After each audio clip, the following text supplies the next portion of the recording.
If you've ever felt like you're the only person who has to follow certain rules or weird things that don't make logical sense, yet you can't stop them, this episode is for you. Today, I'm talking about magical thinking, what it is, why it feels so urgent, and why you're not crazy. Hey, y'all. I'm Erin Davis. I'm the host of Bossing Up Overcoming OCD. I'm also a wife, mom to 3, and former military spouse. I've been where you're sitting and thinking that just because I thought something meant that it would come true.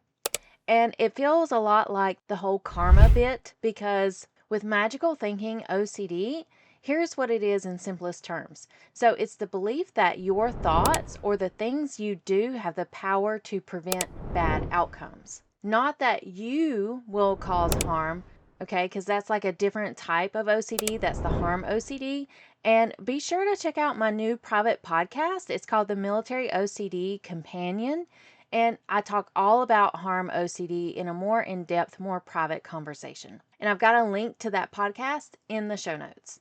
With magical thinking OCD, you're afraid that if you don't do certain things, something bad will happen. And being real, I used to feel like if I didn't cut off the microwave before it expired, then my family would die. Like, I'm not even joking. And of course, I knew that didn't make logical sense, but to this day, I still hate the microwave beeping. So that's my personal example, but here's some other specific patterns that could be showing up for you. If you mess up a word or get distracted, you feel like you have to start over because OCD says that if you don't say things correctly or if you don't pray correctly, then maybe God will punish you or the universe itself is going to come after you. Or maybe you're checking your partner's location multiple times a day, not because you don't trust them, but it's this feeling that if you don't check, then somehow you are keeping them out of harm's way or you're keeping them from cheating. Because it's all about like control and thinking that you have power over a situation when, sorry to bust your bubble, but as you know, you don't have the all-knowing, all-controlling power. And some other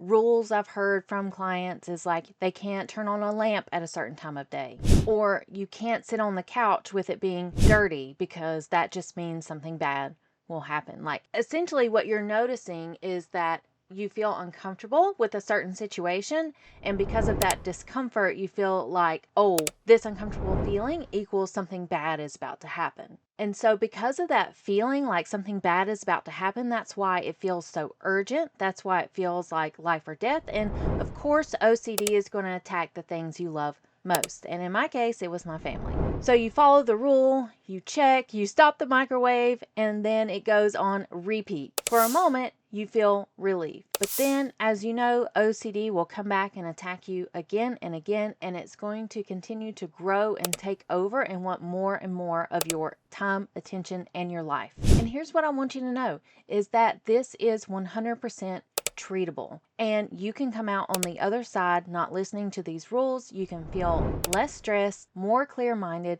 and a lot of that has to do with the exposure response prevention techniques, and I get into those very specifically in my private podcast. So jump into the podcast, link is in the show notes, and I'll see you in the next episode where we're going to talk about the core lie that OCD tells you and why following the rules actually makes OCD stronger instead of weaker. But for now, I want you to know you're not crazy, you're not alone. If you're experiencing magical thinking OCD, I'm here for you.